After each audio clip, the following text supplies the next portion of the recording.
Hey everybody, Pete A. Turner, the executive producer and host of your Break It Down show. Hey, listen everybody, I say your Break It Down show because I mean it. I really want you guys to feel like you own part of this show. I have you in mind as I create this content. This week, we're focusing on military advisors, trying to help the folks that are going to go to the Military Advisor Training Academy or are part of a Security Forces Advisor Brigade, the SFABs.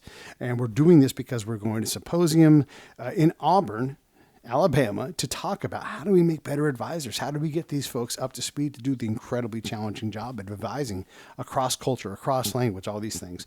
This time we're going to talk about me. I'm going to talk about language and the use of the interpreter at an advanced level. It's easy to think it's easy just to tell the interpreter what to say. They say it, you listen, you write down notes. That is, at best, the most basic way to do it, and you have to be much more nuanced than that.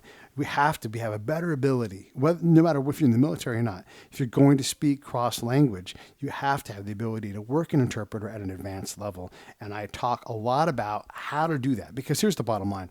Yes, language capacity is important, but it is less than the ability to drive an interpreter at the advanced level. Now, you'll hear Bill Mankins hosting this show. He is a linguist himself, and he has said himself, there are many times when I wanted to bring a linguist because there's words I don't know, there's context I don't know, and you have those eyes, someone that comes from that homeland, or at least is better at it than you.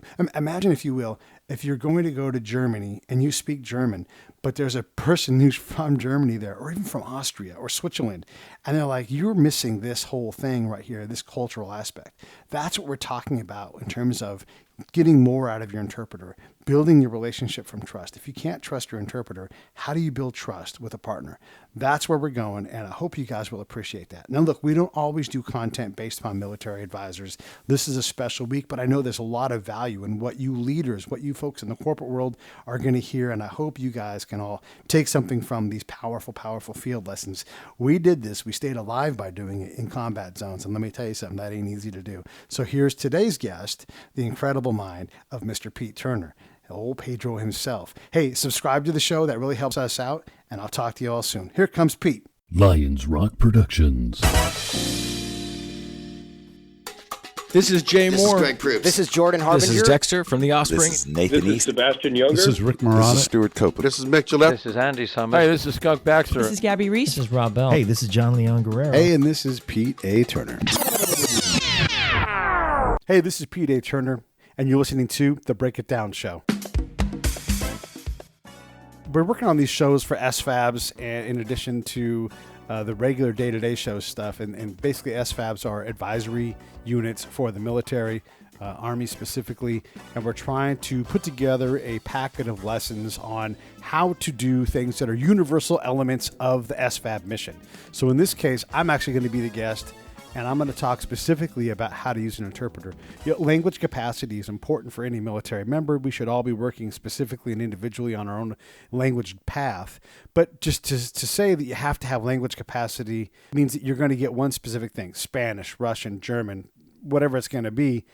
That doesn't mean that when you go to Africa, where they speak, 2,000 plus languages, you're going to be relevant. So you're going to have to, at some point, have a capacity at the professional level to work with an interpreter. What does that mean? Well, instead of me just running my mouth and asking my own questions, I thought I would get one of the most qualified people I know to come on and ask me these questions. And he is a linguist. He is super talented at languages.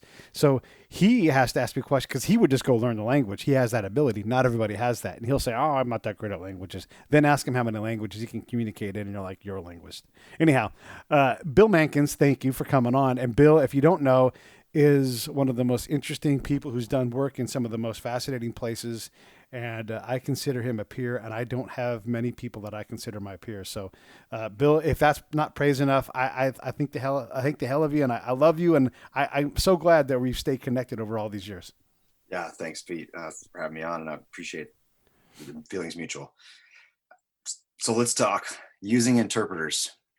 Tell me about you've developed a system over time, over repeated multiple deployments, multiple uses, both in uniform and out of uniform, different conflicts over different decades. Tell me about, in general, sort of a little bit more about how and where, and you kind of developed your system and philosophy for using interpreters. Well, there's not a lot of stuff out there for this complicated thing. So I've got to manage a conversation as an intel collector, as an advisor, as someone who advises advisors.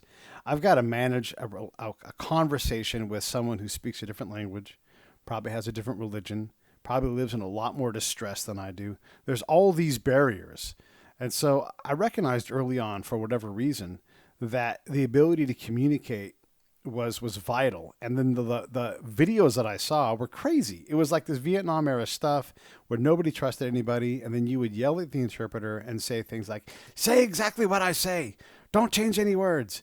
And then they would say the words, and it was very combative. And I understand that the Vietnam thing, that a lot of the interpreters were contrary, but what if the person you talked to was an American?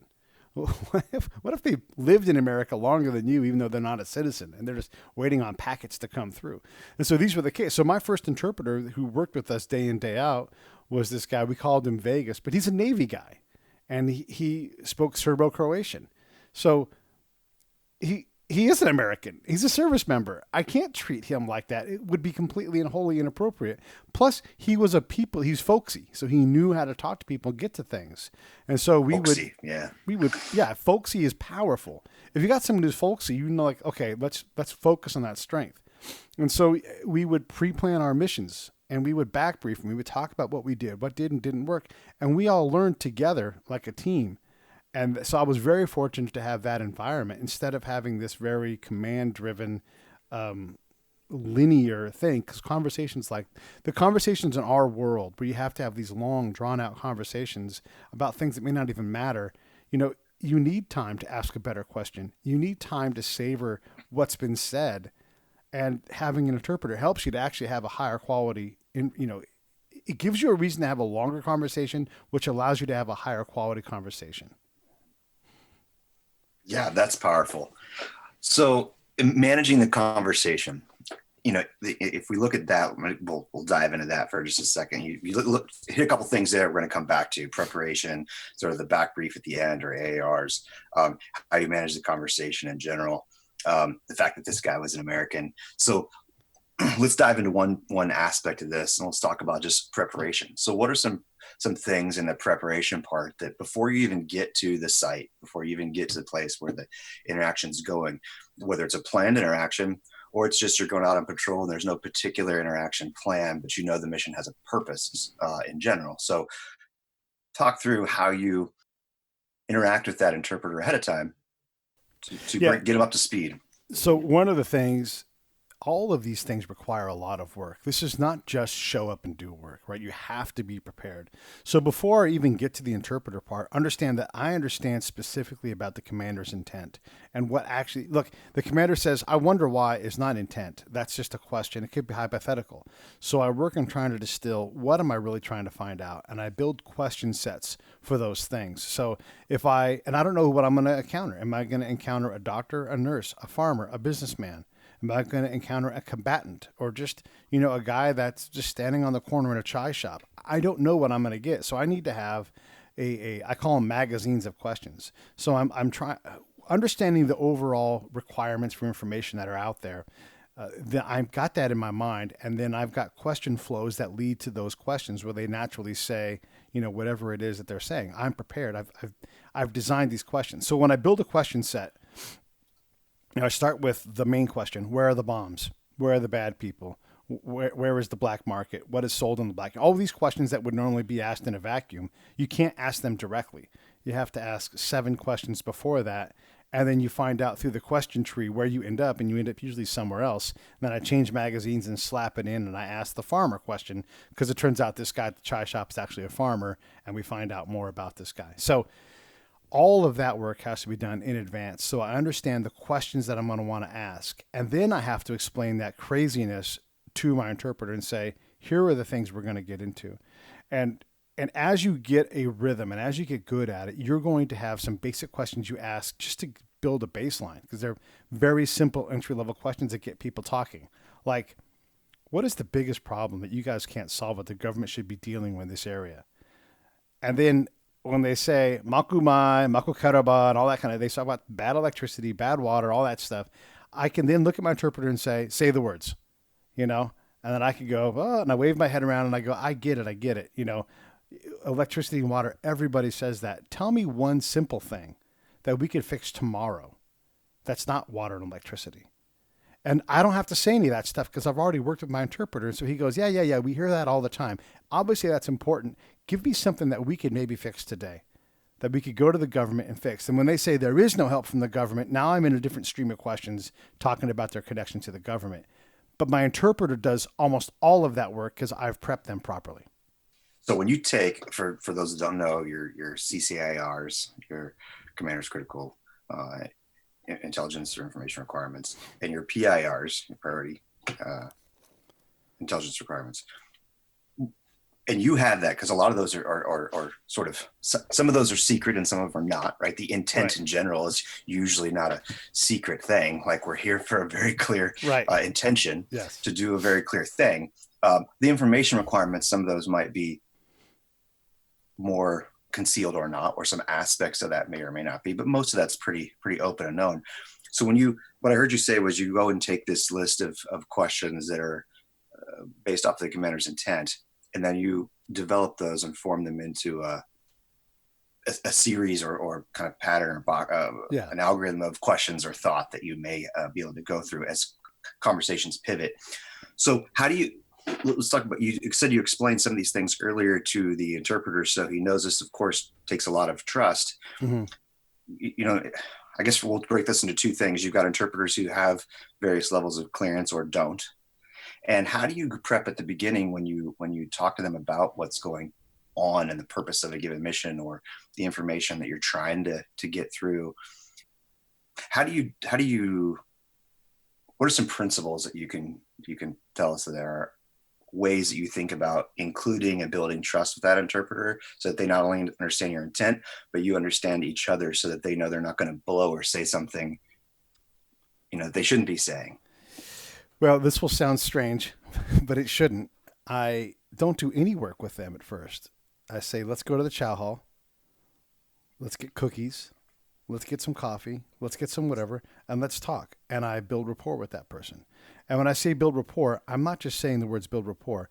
There's a design in this, Tell me about your kids. How long have you been here? How many units have you been with? And I want to understand what they've done, how they've been treated, and what they've accomplished. Like, what are some of the big things that you guys have done?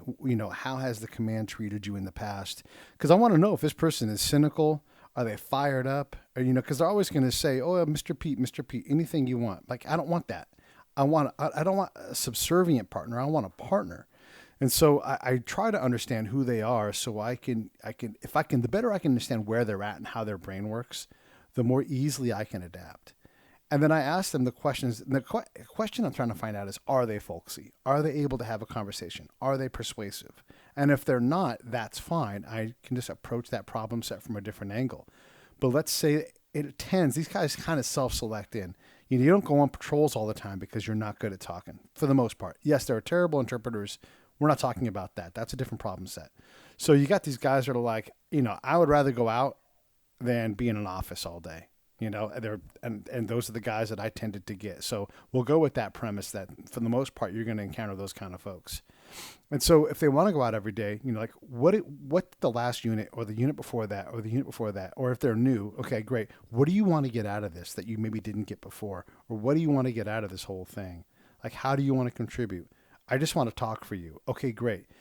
You understand that we can't just ask questions directly. There's no culture that does that, where you just constantly do that and get what you want. No, like, yes, of course, no one does that here. Everything is done through the side door. Okay, good. I always want you to go through the side door. And and I always say that all this in my initial time, every time I say this, and they all make the same mistake, and it's fine, because it's a learning point for the both of us. I'll say to them, I'm going to ask questions that I know the answer to. But I'm not asking it to find out the answer to that question. I'm asking it to build some kind of emotional response in this person. So I'll say something ridiculous like, Ramadan is just like Easter, I'm told. Now, I know that's false. But what I want that person in Arabic to go, blah, blah. And I want them to start spitting out information at me so that interpreter can then manage it and go, this guy's trying to learn. He's really helpful. He just wants to understand. And so I get them to look at that. So when the interpreter fails the test, they look at me like, the answer to this question. And I say, ask the question. Remember I told you I have a reason for this? And then they go, oh, yeah, that's right. You want me to help build trust and get this person talking. Okay, great.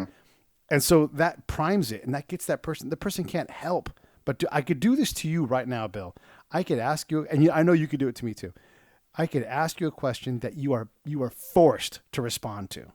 You know, Sure. like you cannot help but throw all of your passion into a response. Like you go to IU, and I could say, I heard that IU has a second-rate basketball program since Bobby Knight left. And you're going to be like, boom, and you're going to blow back at me, right? Like you have to. So those are the things I'm looking for, and I want to explain that to the interpreter. Like, let's find those things. And then I'll even get this.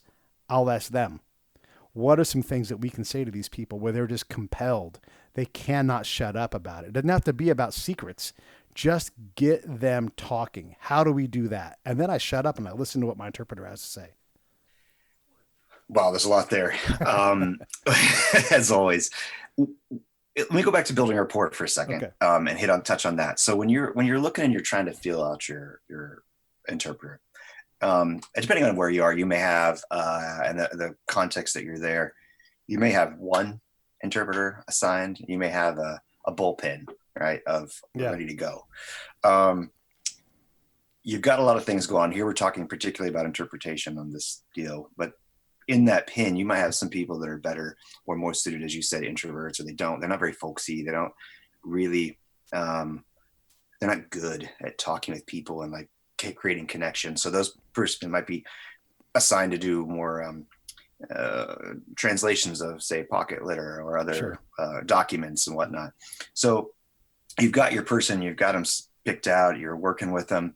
Is there anything that you have as you build rapport, like that might be different, for example, with a female interpreter versus a male one, or for a younger person versus, in a couple different places, for example, I had various interpreters that were anywhere between like 17 years old and some of them that were 65-year-old Afghan female, for example.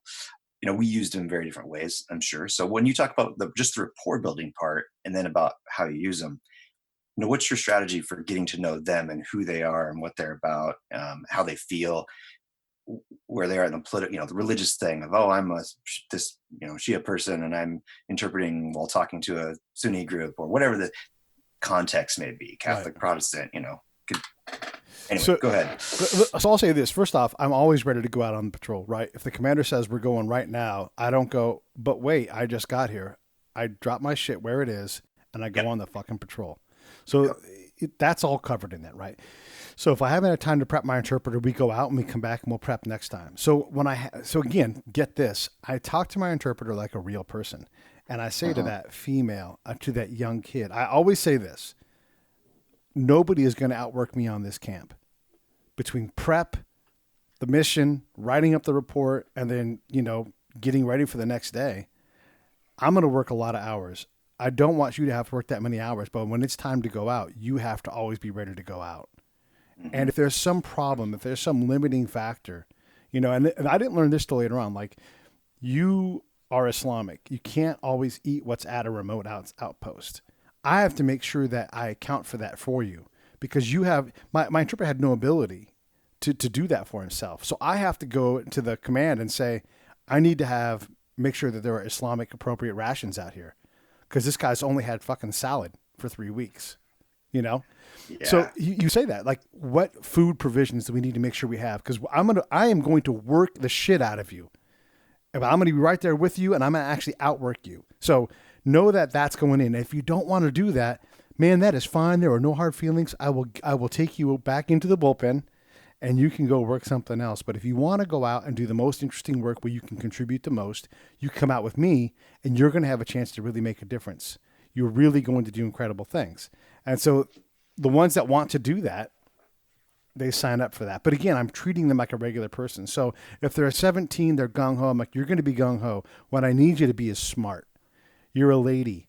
Okay, great. I've had female interpreters. One of them I didn't fire, but I had, it's like, your job right now is to walk laps around the camp until you can walk 5 miles in a row at this altitude because she couldn't do it. And I wasn't going to put her on a patrol because it's all walking patrols, super, super hip busting, rugged patrols. And she couldn't make it 10 miles. So her job was to just keep walking, and I don't know that she ever got fit enough to do it. But it was a very rugged place to go. If she worked on a big camp, she'd be fine. And that's ultimately where I sent her. It wasn't because she was a bad interpreter. We just couldn't use her out there. But when I've had other female interpreters, I tell them, like, use your femininity to your advantage. Whenever I expect you to get the advantage that you can get. I know you know how to manipulate a conversation. So do that and let me know to get out of your way. And I treat them like I try to determine their weaknesses and their strengths, and I respect them for it. And then I try to find out how else we can put them to work. I had an interpreter that was super spazzy, drove everybody crazy on campus, so he didn't build a lot of trust. I didn't care about that. I sat him down and said, what can you do? And he's like, I can go into town and talk to anybody. And I'm like, can you? And he's like, yeah, I'll go into Solder City and I will find out whatever you want me to find out. And I'm like, well, I'm not going to task you to find anything out. But I will point at this board and say, here's things that I'm interested in that have nothing to do with threat. And if you can find those things out, great. Tell me about what you find out. And that guy went out every day. And I'd say, don't come to the camp if it's dangerous. You don't got to come back every day.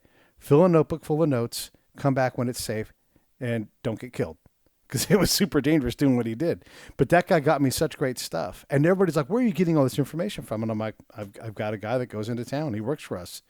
And no one else could use the guy. So I put him to work in a way that made sense for him. And he got us tons and tons of stuff. That was really powerful.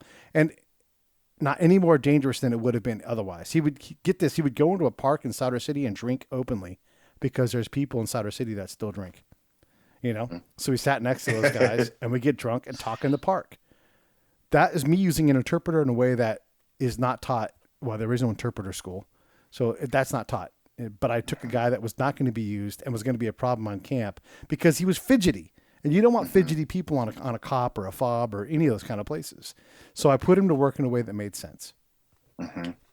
Do you find that there's a way that you, so you have this asset, this interpreter that's often used in a very limited way, as in I speak, you say what I say, right. You tell me what the other person said, full stop. Right. What you just described is basically using an interpreter beyond this hyper limited capacity, which is largely how things are run, right? Usually.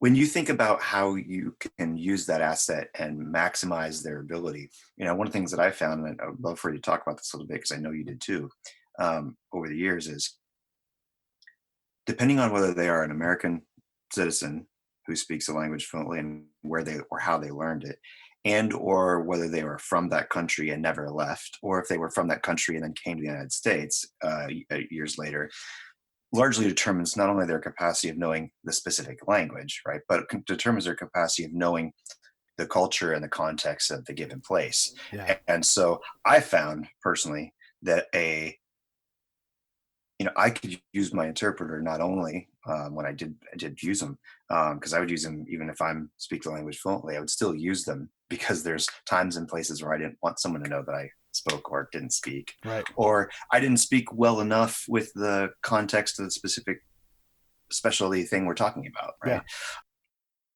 Yeah. Is there things where, for example, your ability to consult that person as a knowledge expert on an area, or is it, hey, I'm a young person who thinks about these mountain people this way, and it's a way almost to like use them as an intelligence asset in and of themselves without even having communicated with people to understand your environment, yeah, but also their positionality so that you know how to use them because you know more about how they fit within that culture and what they believe, to use that to your advantage. Yeah, well, I would ask this question specifically because it's hyper important. Hey, Muhammad, whoever it is, how do these guys see you? Like, what are they saying to you? What kind of jokes do they tell? Jokes are a fantastic information source for you to understand how you are being perceived. Like, what is their mood? How many people have been taught to ever say, what was the mood of that meeting? And if you detect a bad mood, I want you to alert me and let me know. Because again, I am trying to not control, but I am trying to have a finessed conversation that I'm getting to where I want to get to. I am in control of this conversation, but it's a loose reins kind of thing. Like I need to let the conversation go to where it needs to go to, but I am working. My job is to find things out. So I can't determine the mood necessarily, or if the mood is angry. So I'll give you an example. We're in a meeting with our Iraqi partners. We're in an Iraqi police IA headquarters, right? Like this is government of Iraq people only and Americans. And there's this E6 in there, and he's an infantry guy, and he is absolutely mean mugging directly across to the commander, and it's a lieutenant. And so I'm looking at this E6 who's sitting 10 feet dead ahead of this guy who's behind the desk, who's quote unquote in charge, right? And I'm looking at him and I look at this guy, and all of a sudden they start having like this, they're distracting each other with how they are, how ultimately how the E6 is behaving. And I look at the captain who I'm with, and I'm like, hey, can we get Sergeant Johnson a break and have him go somewhere else? Because he's fucking this meeting up. I said this in the open because Sergeant Johnson, and all you have to do is look at Sergeant Johnson. He's so laser focused. Even if he was thinking about beating off, what he was putting out was, I'm angry. I hate you. You could feel the tension, and it was distracting our partner. Right.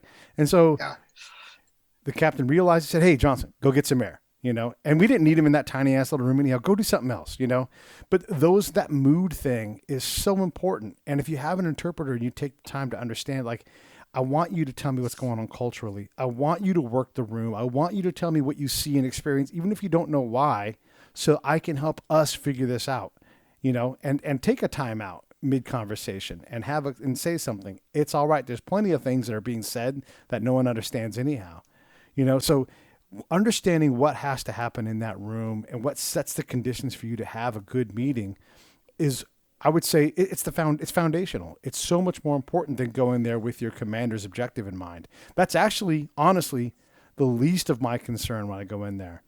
The commander's intent is in my head, but what I do day to day is up to me and that partner. And really everybody else can get fucked, because that's the key relationship. And if that day we're going to talk about soccer and drinking in America, then that's what we're going to talk about. And it's going to look like we're goofing around, but the whole time I'm working, the whole time my interpreter is working with me, and they understand that when we go on these journeys, that we're there trying to make friends. We're there trying to establish ourselves as someone who's viable in the area. We're trying to build trust. And so all of those things have to go into what we do on a day-to-day basis, because if you're just A to B all the time, A to B, A to B, A to B, that doesn't work. You have to spend time doing other things. I'll give you a quick example of this. Again, young lieutenant, not at all versed in conversations, not at all versed in using an interpreter, goes over and he's got his commander's agenda on his mind, like a good lieutenant would. And we go there and it's the evening, and it's the Arab Cup. Everybody's playing soccer on TV, and all of the Iraqi army guys are distracted because they're watching the game. And he's like, hey, Muqaddam Muhammad, Colonel Muhammad, let's go work. And I'm like, and I crush him in the arm, and I'm like, dude, we're watching soccer. Like, why are you guys all watching soccer? Oh, it's Arab Cup. Oh, okay. It's Arab Cup.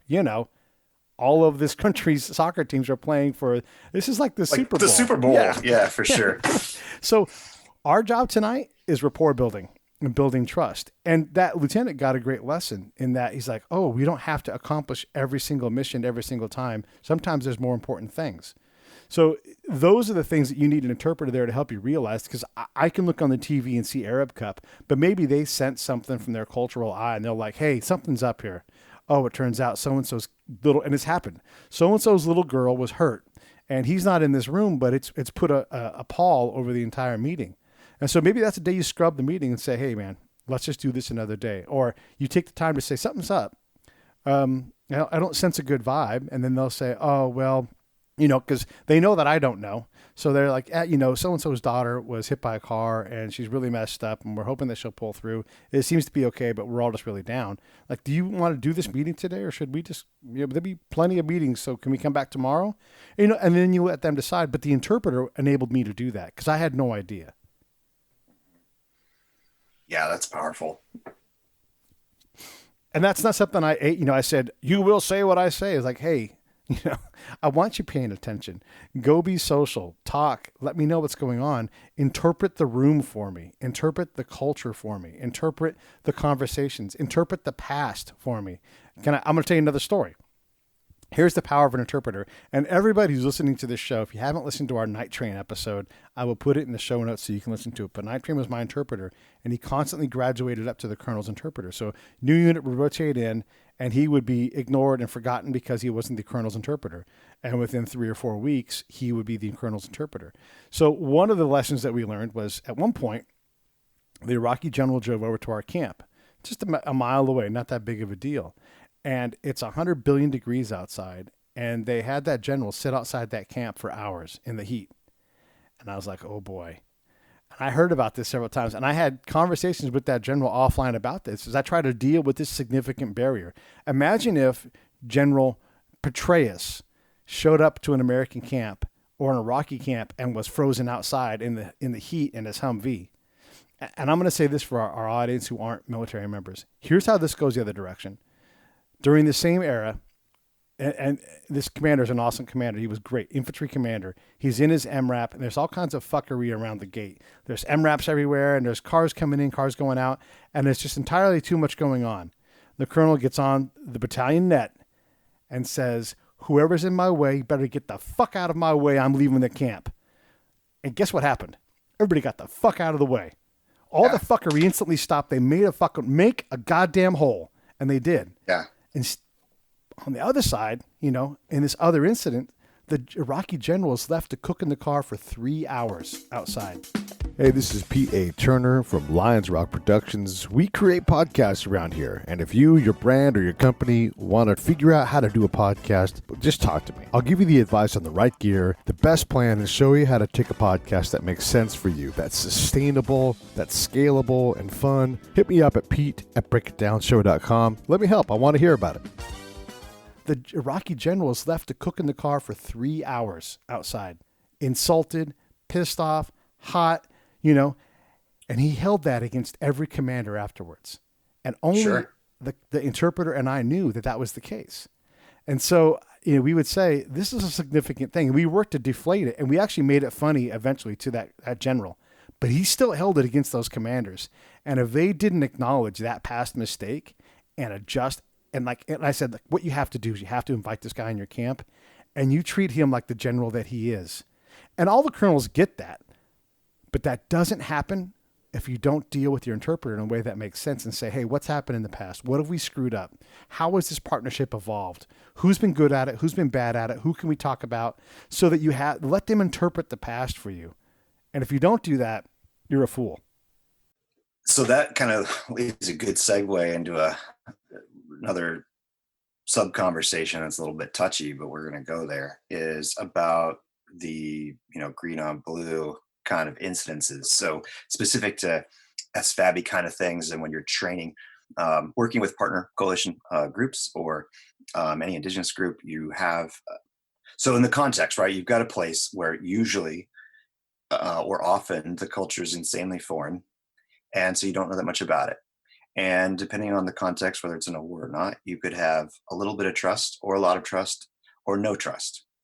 And trust in terms of I'm sleeping beside this guy. Am I going to trust he's not going to shoot me?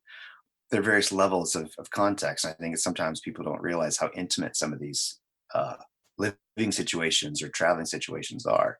And so when you're working with a partner force in a SFAB or an ETT or any kind of training environment like that, you're literally, and not only trusting yours, but your other people's lives when you're arming and training another group to go shoot. I mean, you're literally taking them to a range and teaching them how to shoot, who could turn a gun on you at any point in time, right? So, building trust, through that interpreter, who's then will effectively you use to build trust with the partner force, is obviously a huge trust building thing. And the trust line's open that hey, if there's a grievance or there's some kind of problem that is pissing people off, that they've got a way to be able to communicate that without, pressure release valves, so to speak.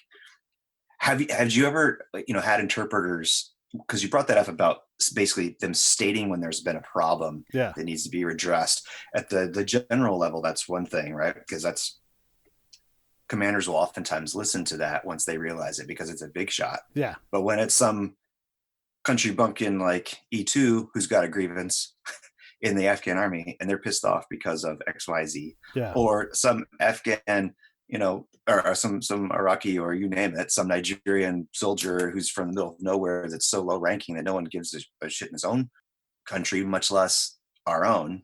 And now this person's, clearly upset, and they're talking amongst the lower ranks about it because there's something where there was a transgression or something wrong. How have you ever used interpreters to get resolve lower level problems, or learn about what's going on and diffuse a potentially festering situation? There's some definite principles and some tools to apply here with this whole concept. And let's talk specifically about the blue on green violence thing. That's an inherent risk. It doesn't happen very often. And when it does, it's always a tragedy. All of those things said, if you are on a camp partnered with somebody else and you are not spending your time with your partner, now look, you get to have a break. But if they've got a gym, go work out in their gym. They got a chow hall, go to their chow hall. If you're on the same camp, invite them to your chow hall. Do you know how much money I made by bringing people onto American camps and feeding them American chow? They've never put their lips on good ice cream maybe their entire lives. I am the king of the world at that. Yeah.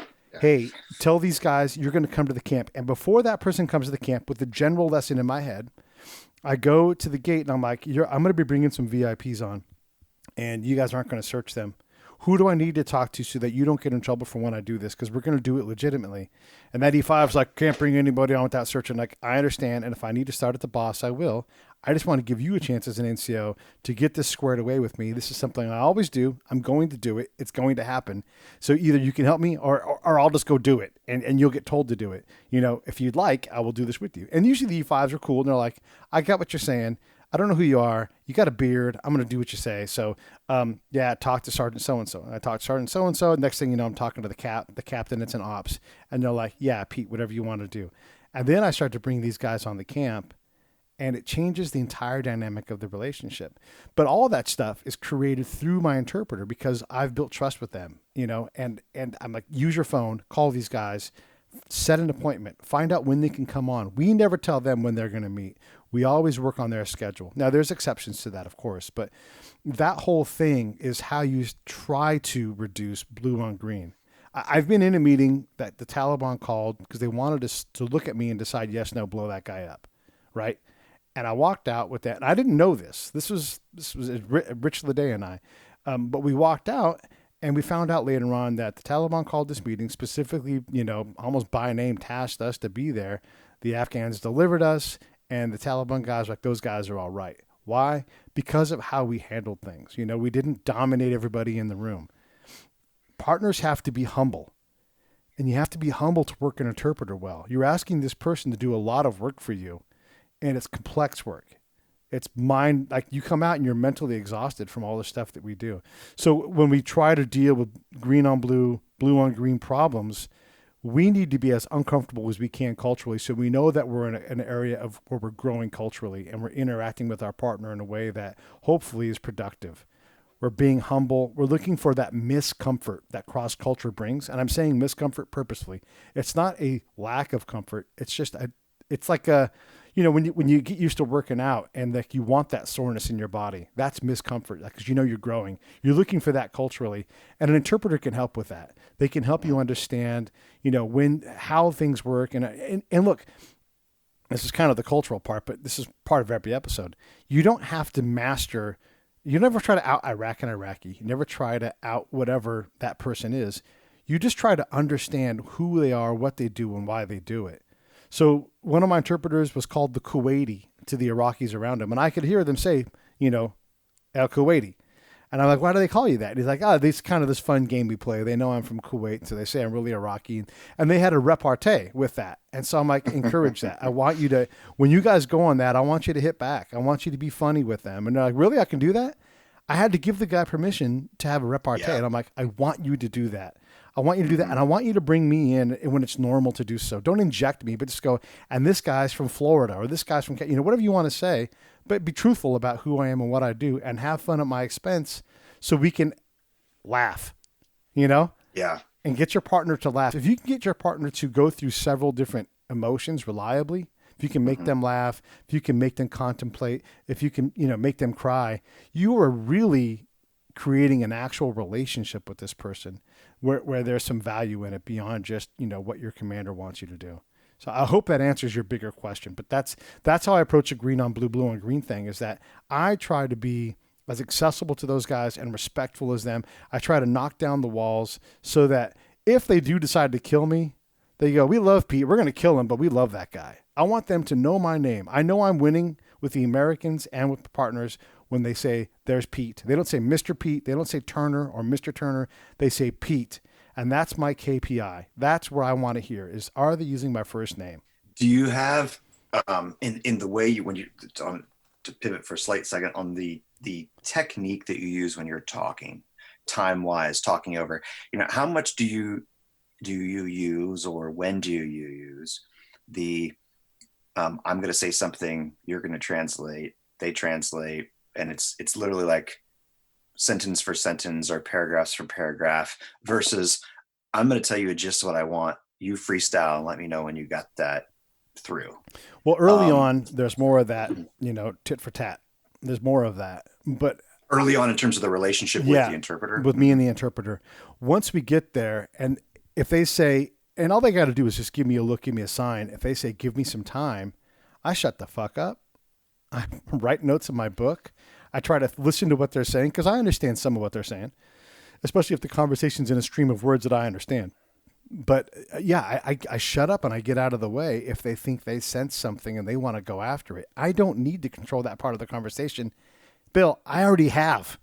I've already created the environment that gets me the information I need. Vince Scully is a great, and this goes to spying and collecting and partnering and all these things. He announces that Kirk Gibson home run. He shuts up for 2.5 minutes as the crowd roars for him. Mm-hmm. You get to that point as a person who partners, that's the gold standard. That's what you're looking for. When your partner says, get me my cultural advisor, and he's talking about me, that's the gold standard. When you are so valuable to that person, the general says, I need Pete in here now to ask him questions about Iraqis. What? Come on. That comes from knowing how to use an interpreter in a way that amplifies what I do. If your interpreter is not amplifying who you are and how you do it, like how you appear, then you're not doing it right. It's not tit for tat. It's a relationship that you're trying to create with these things. Even if it's a 5-minute conversation with a farmer on the side of a hill, it's a relationship as much as you allow it to be. On the debrief side, so we talked a little bit about the prep. So in a debrief or an AAR, after action review, with what you do with your interpreter, what went well, what didn't go well, how do we improve? What are some typical, either items or things you've learned or kinds of questions you ask in that process? In terms of working with my interpreter? Yeah. Mm-hmm. Yeah. So one of the things, I'm trying to create shorthand with them all the time, so that when they're working and talking, I just need you to give me a back brief. You don't have to give me word for word to say. You can give me the gist, because here's the thing. Here's the advanced level, right? So they're talking for 2 minutes, and I'm like, I need you to check in with me so I understand where you're going. And they wave me off. I know to trust them and let them do it. And when they come back to me and they say, here's what we were talking about, blah, blah, blah, blah, blah, and they give me 30 seconds worth of what they're talking about, I'm allowing them to edit, because I trust that they know what I'm after. And get this, I'm still in control. I can still go back and say, please ask these specific questions, And a lot of times it gets tit for tat when you're talking about a very specific thing, and I'm trying to understand clearly what is in the mind's eye of my subject. So let's say it's an intel thing. No, wait, everything stops. Slow down everything. Okay, a brown guy wearing sandals with a mustache named Mohammed, wearing a dish dash, in a Brazili cab. Okay, what other specific things can you tell me about that? Get me 5 more facts that are specific to this thing. Get me something that's unique, because right now you described every Iraqi ever. Get me something special. And so then they go back with that tasking and they work specifically on that one thing. What else? Tell me what else. What do they call him? Who was he with? What part of town? All these questions that you have to fill in on those things. That's when you go tit for tat. Otherwise, I'm trying to get that person as much shorthand as I can so they can have an eloquent conversation, and I'm not adding complexity to it. It's already hard enough. So if they can get the information I need, then great. Like imagine if they're on the phone and you're like, ask him, like how annoying is it to have someone say, ask him about Friday. Ask him about Friday. You know, and you're like, I'm on the fucking phone. Will you let me? I'm doing it. I'm going to ask him about Friday. God. Think about it like that. It doesn't work, right? Like just let the person do what they're trying to do and go make sure you ask him about Friday. Like I couldn't ask him about Friday because he's talking about Thursday and Thursday was crazy. Well, we can ask him about Friday later on. Can we set another meeting? Yes, we can always set another meeting, but don't be in your own way. And if you don't recognize that, that's the advanced level you're looking for. How do you get out of your own way? How do you get out of the way of your own success? Yeah, and in context, I think that matters too, right? So there's the context of, is this an interpreter in a key meeting amongst senior folks? Right. Is this a low level meeting with somebody you encounter on a street in a given on accident, and it's not prepared, it's not staged, it's just ad lib? Or we're training these guys how to do, this particular tactical maneuver, right? And you're training a partner army. How you'd use that interpreter in terms of, I will give a command, you give the command in that foreign language, in that language for fire or for clear or for here's how you insert the magazine and here's how you clear a malfunction. Just those contexts obviously matter in terms of that looseness and flexibility that part that the interpreter uses. Because only a lot of time, it's funny. I had a situation like that where we were talking about procedures for doing something, and the interpreter doesn't.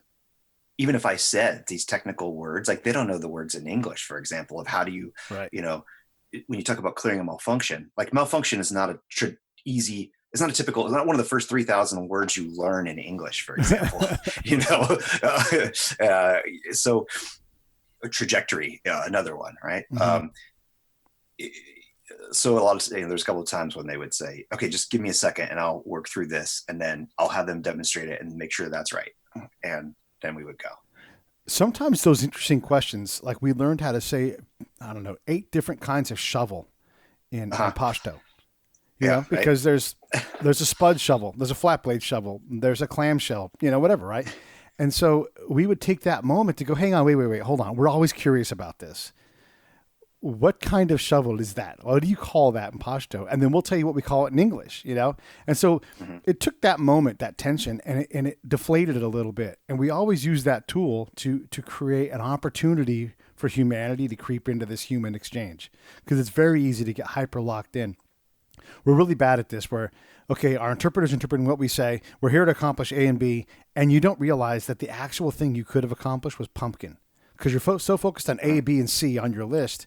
You don't realize there's a whole different thing that's so much more valuable that you would. My job when I go out off camp, whether it's threat related or related to the populace, is to bring back gold, the unknown unknowns. And I did that every day because I didn't just focus on A and B. I focused on the conversation and that person. And I allowed my interpreter to do those things too. So when they say, hey, give me a second, I'm going to give it to them. And I'm already going to have built that trust. By the way, to build trust, as the initiator of the action, as the boss, you have to extend some trust. You have to. You can absolutely say, you violated my trust, and say to that person, you violated my trust today. I need to know I can count on you. And if I can't, tell me so. It's okay. We'll find you a different job. But you have to build trust all the time with your interpreter. And if you can't reliably do that, and you do that incrementally, and if you don't know how to do that, read Robin Dreeke's book. He's The Code of Trust.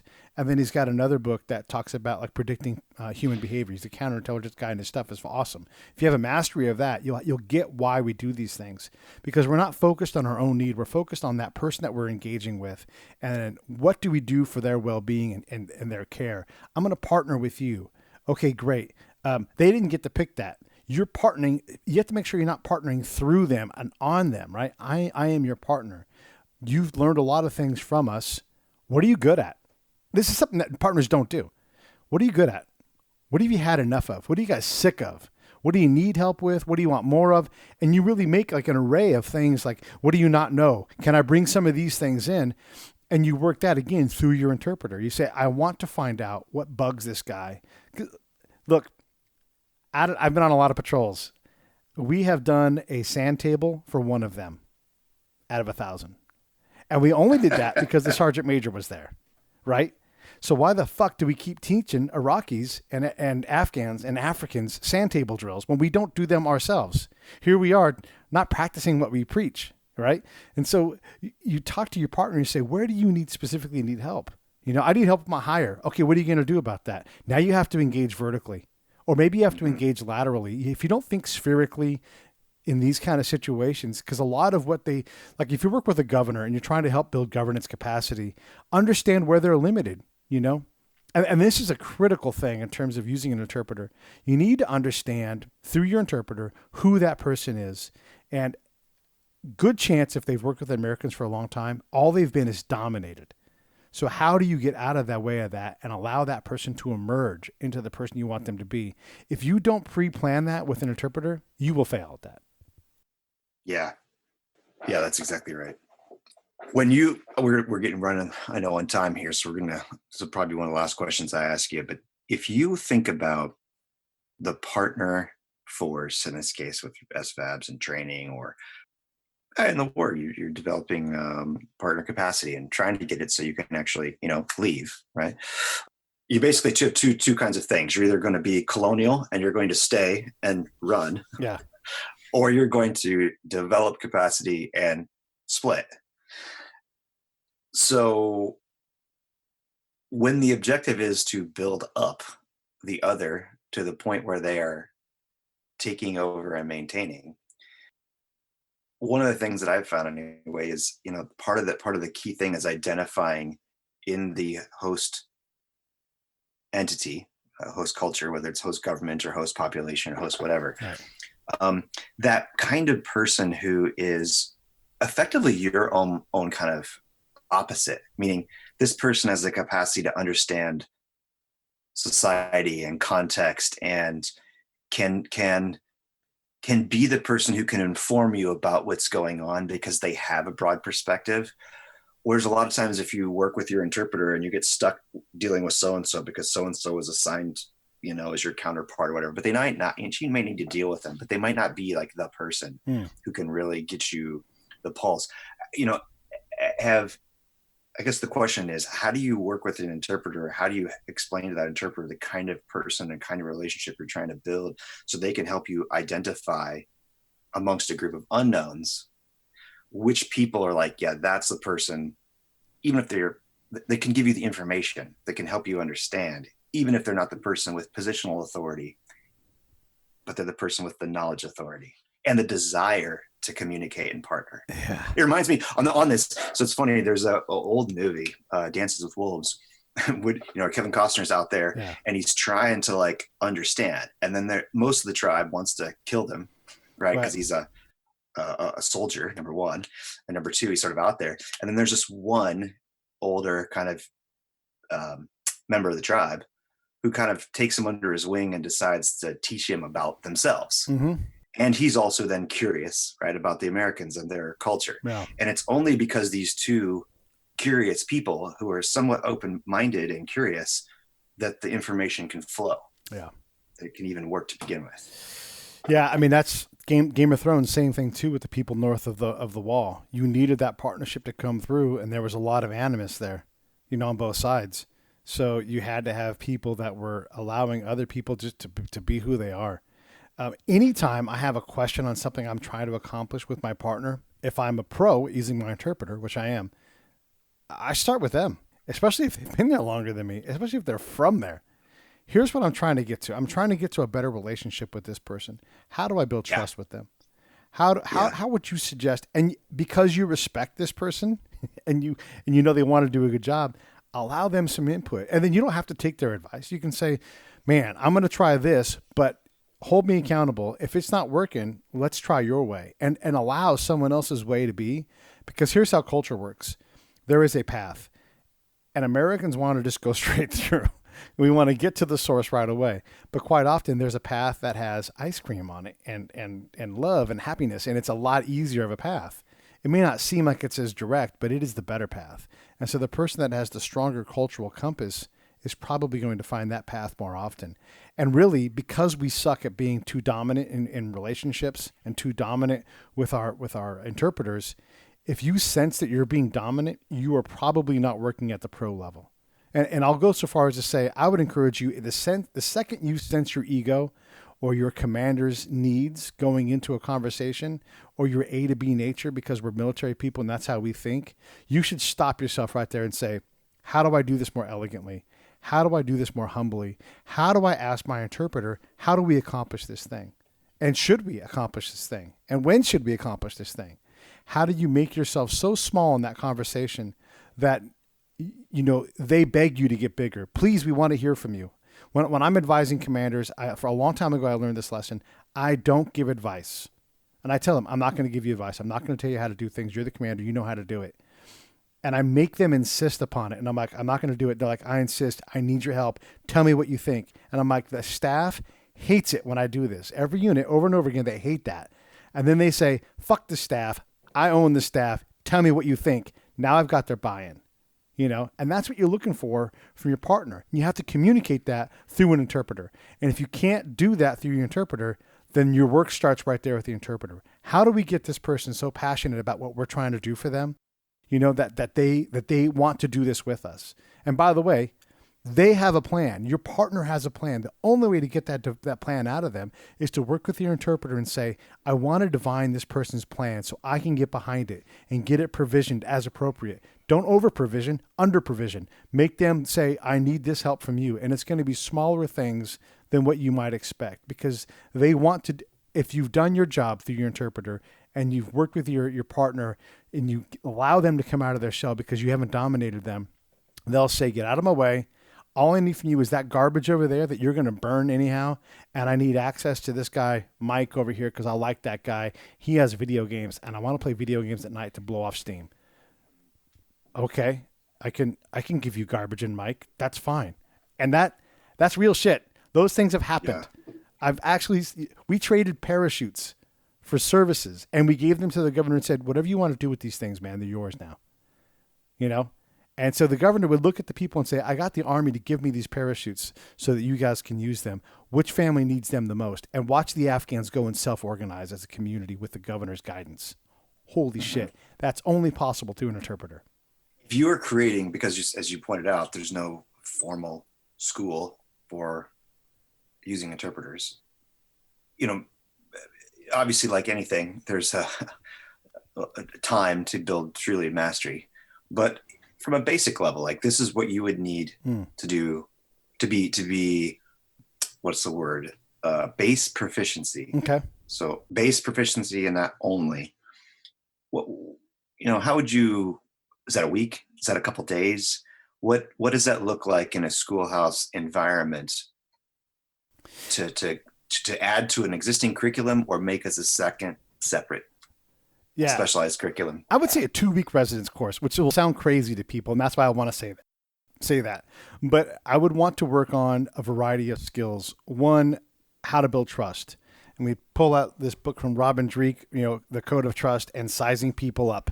And we would have a mastery of this in our read ahead list so that we would understand how do you put someone else's needs in front of yours so you can accomplish what you want to accomplish. And again, counterintelligence FBI guy who's trying to catch terrorists, right?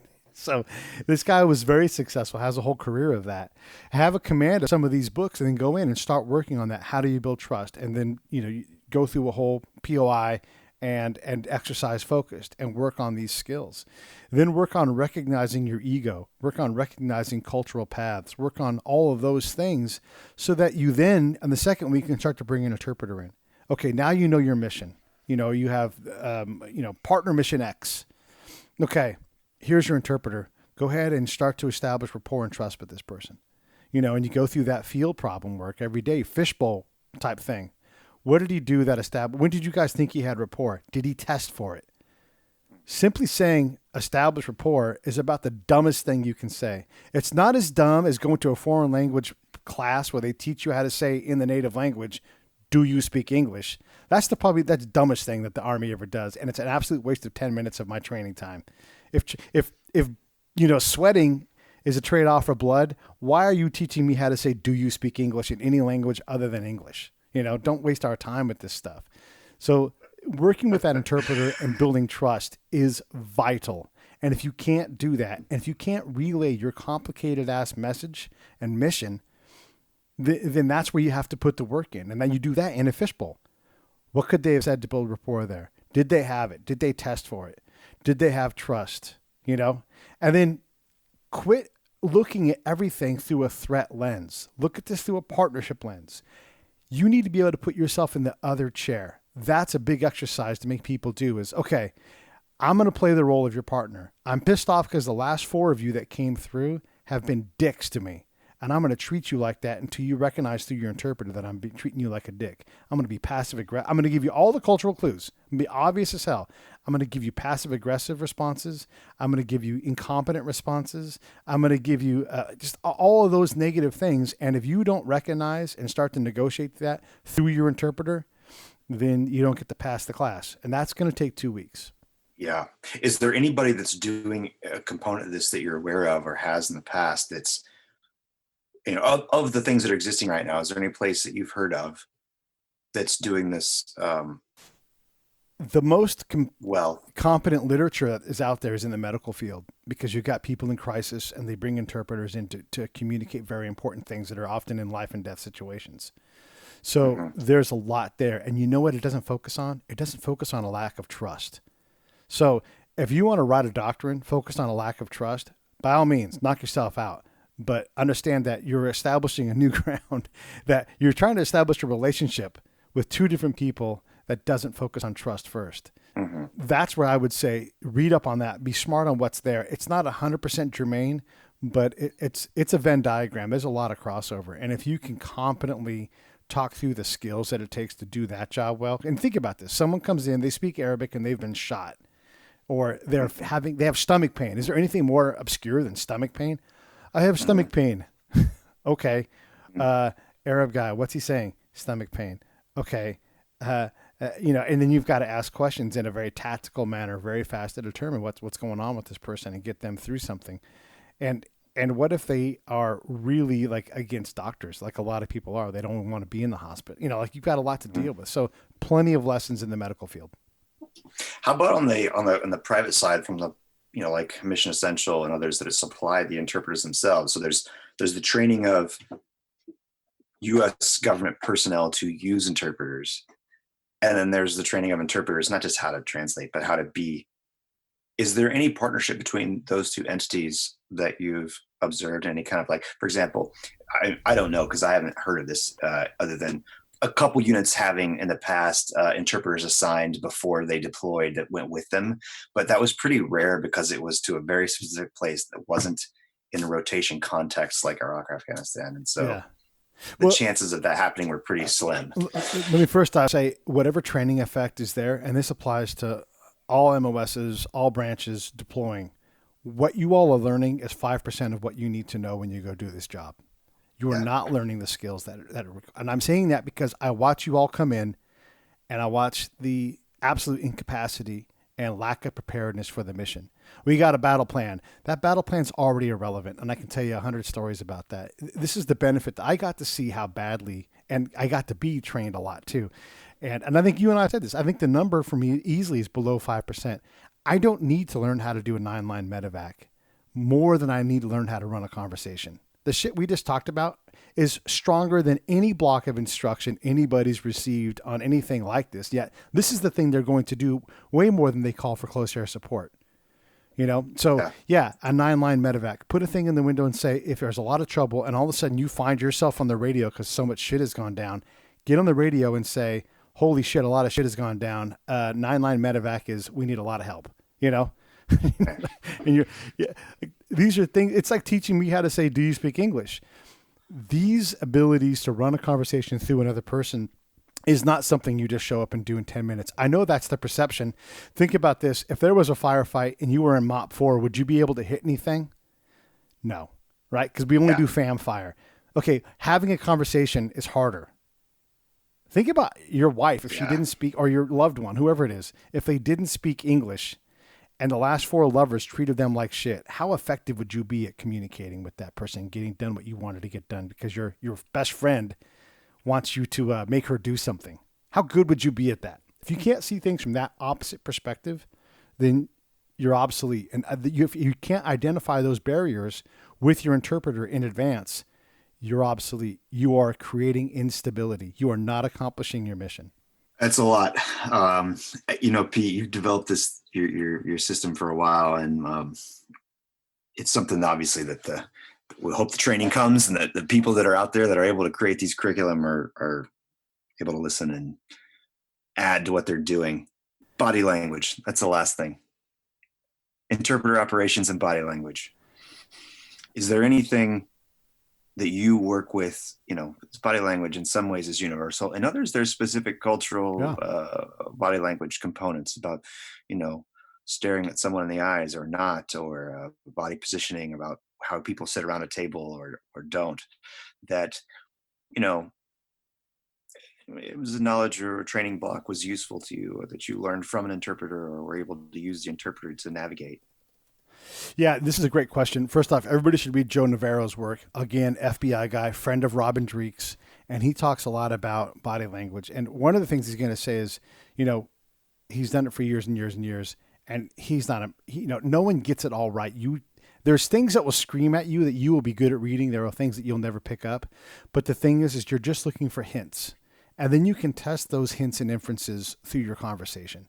So have a command of Joe Navarro's work. And I want to try to get him on the show, but that guy's so busy because he's so great at what he does. He's hard to get on the show. Yeah, he's phenomenal. Yeah. And some of the things you can learn through your partner is look at their behavior and how they act, and think about the word that they're communicating through how they're sitting. And I did this whole breakdown with this one governor, and I talked about the 3 phases of the governor, because I got to see him in different environments. When he's talking to his people, he's sitting on the floor and he's talking about the future. When he's with the Americans, he's sitting in a chair and he's bracing himself and he's leaning back away from the person engaging him because he's been dominated by us. You could see it. And he doesn't talk about the future. He's like, yes, no, yes, no. Totally different person. And you go watch him out in the community, he's a different person even still. Understanding those things didn't take language. That took reading body language. He never had his hands above his heart when he was talking to Americans. Always had it anchored and pushing back and trying to support himself as if he was being blasted by the wind coming from the American. If you can picture that in your mind. With the villagers, hands above the heart, looking up at the sky and, like preaching like a Baptist minister to these people, really getting them excited. And this guy he was a mullah, right? He knew how to do this. And with his peers, the farmers, he sat and he was calm. But again, his hands weren't elevated. They weren't anchored to the ground. He was with them, rooted in the ground. 3 different phases, all talking about body language. Which one sounds like the governor you want to engage with? Certainly not the American model. And I got all of those guys in that camp. And I'm not Superman. I've fucked this up more times than I've gotten it right. It took years to learn all this stuff. But I was able to, because I have an interpreter there and they're talking, I'm not just like playing Pac-Man on my device. I'm watching. I'm looking at the room. I'm trying to listen to the communication that's going on. And when I see my partner and they're locked up and the American is blasting them with demands, and it's like, we're going to have a Shura this week. The education Shura has to happen. I'm like, oh, that's bullshit. That guy doesn't like that. I'm going to come back after this meeting and I'm going to talk to that governor and I'm going to tell my interpreter, Fareed, I'm going to say, Fareed, I want you to ask him about Shuras and see what he thinks about him. Like what's good, what's bad, just get the lay down. And that's my tasking for the interpreter because we already had trust. And so they had an hour-long conversation, but I knew the answer. I didn't need any words. I heard it. He's like, it's not time for that. And then Fareed said, it is not time for this. It is, he wants to do them later. And I'm like, then that's what we're going to do. We're going to stop doing Shuras, So again, that's that interpreter thing. Like I need to be able to give him, like, here's your tasking. Find out about Shuras. What's good, what's bad. How do we proceed? And if proceeding means not doing it, great. And if you spend an hour getting this guy to calm down because he's so irate at the person who just ordered him, who's 22 years old, and in the army, ordering an Afghan guy, or rolling his eyes at an elder. Are you kidding me?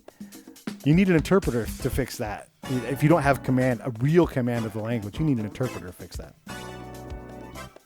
Well, hey, thanks, Pete. I appreciate the opportunity to come in and talk to you today, pick your brain on interpreters. This is fun. I use them all the time, and it's useful. Yeah, man, it's a lot of fun. Looking forward to hopefully getting down there to Alabama with you. And thank you all for listening. And if you're in the audience, just checking things out, that's a good lesson on how to do field craft. Thank you all so much.